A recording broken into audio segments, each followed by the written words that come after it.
गुजरात भर में कोई डेवलपमेंट की आपने सोचा हो कि क्या करना है या सेम वही, और टाइमिंग क्या है और लोकेशन क्या रहेगी? ये अभी तक ऐसा कोई मूवमेंट हुआ नहीं है। कल की मीटिंग में कॉम्पनसेशन और लीगल केसेस को लेके पॉजिटिव आंसर आया था, इन प्रिंसिपल एग्रीमेंट मिला था। हमें उम्मीद है कि आज वो रिटर्न एग्रीमेंट भी मिलेगा, लेकिन जो मेन डिमांड है धर्मेंद्र प्रधान का इस्तीफा, उसको लेकर कभी तक कोई ठोस डिसीजन नहीं आया है।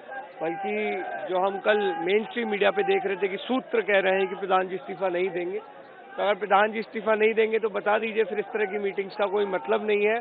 फिर हम जो है आगे की हमारी जो भी रणनीति रहेगी उस पर काम करेंगे। आप लोगों ने 2 दिन का अल्टीमेटम दिया था, कहा था कि फिर से हम एक कॉल करेंगे, इंटरनेशनल कॉल होगी, वो 20 जुलाई से पहले बड़ी कॉल होगी, आप लोगों की तरफ से कहा गया। नहीं, बिल्कुल, अगर आप सरकार एकदम हट पर बैठी है, जब पूरे देश को सिर्फ धर्मेंद्र प्रधान का इस्तीफा चाहिए और आप कह रहे हैं कि इस्तीफा नहीं देंगे, वो तो आसान काम है।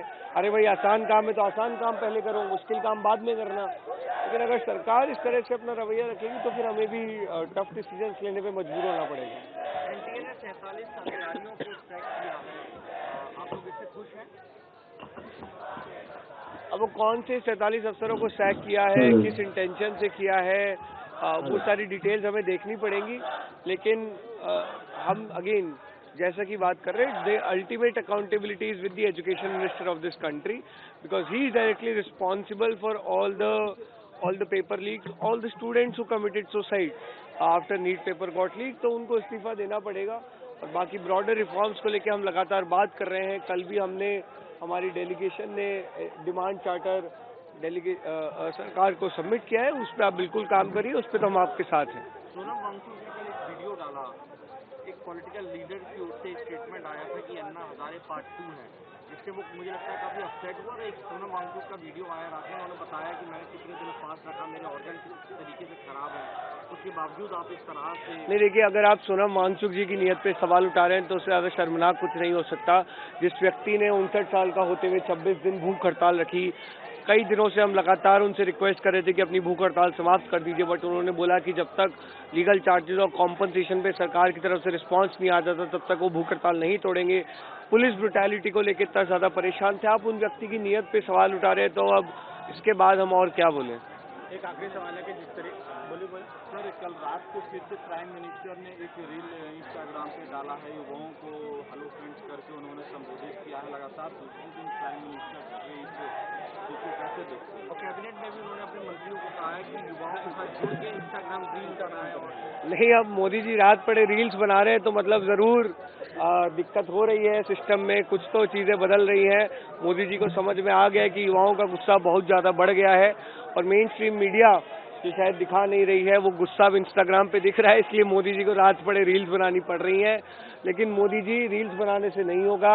जो आप स्ट्रिक्ट एक्शन की बात कर रहे थे, वो स्ट्रिक्ट एक्शन लीजिए, और स्ट्रिक्टेस्ट एक्शन है धर्मेंद्र प्रधान का इस्तीफा, वो करिए।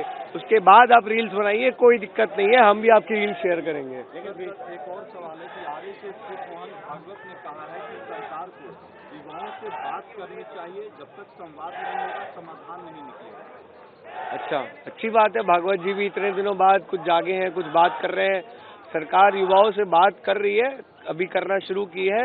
अब थोड़ी सी बात और मान भी लीजिए हमारी, और धर्मेंद्र प्रधान को बर्खास्त कीजिए। लेकिन 20 तारीख को जिस तरह के आपने कहा कि फिर से बड़ी कॉल होगी, जो 20 तारीख को हिंसा हुई थी, क्या 20 तारीख को हिंसा नहीं हुई थी। 20 तारीख को पुलिस द्वारा बर्बरता की गई थी, हमारे बच्चों को मारा गया था, पीटा गया था, घसीटा गया था सड़कों पे, छोटी छोटी बच्चियों को मोलेस्ट किया गया था।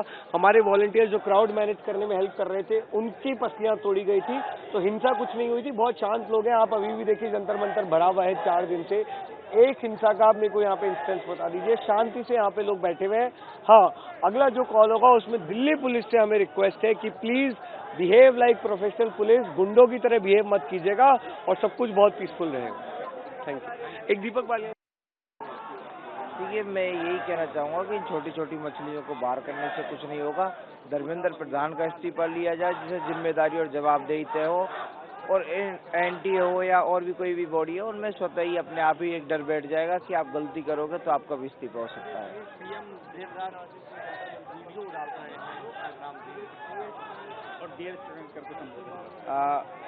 पीएम को लगता है कि जैसे कॉकरोच पार्टी जब इंस्टा पे आई, सोशल मीडिया पे आई और देश का युवा जागा है, तो उनको लगता होगा कहीं ना कहीं कि हो सकता है कि सोशल मीडिया पर रील डालने से युवा उनकी बात को समझेगा, मानेगा, युवाओं तक उनका मैसेज पहुंचेगा।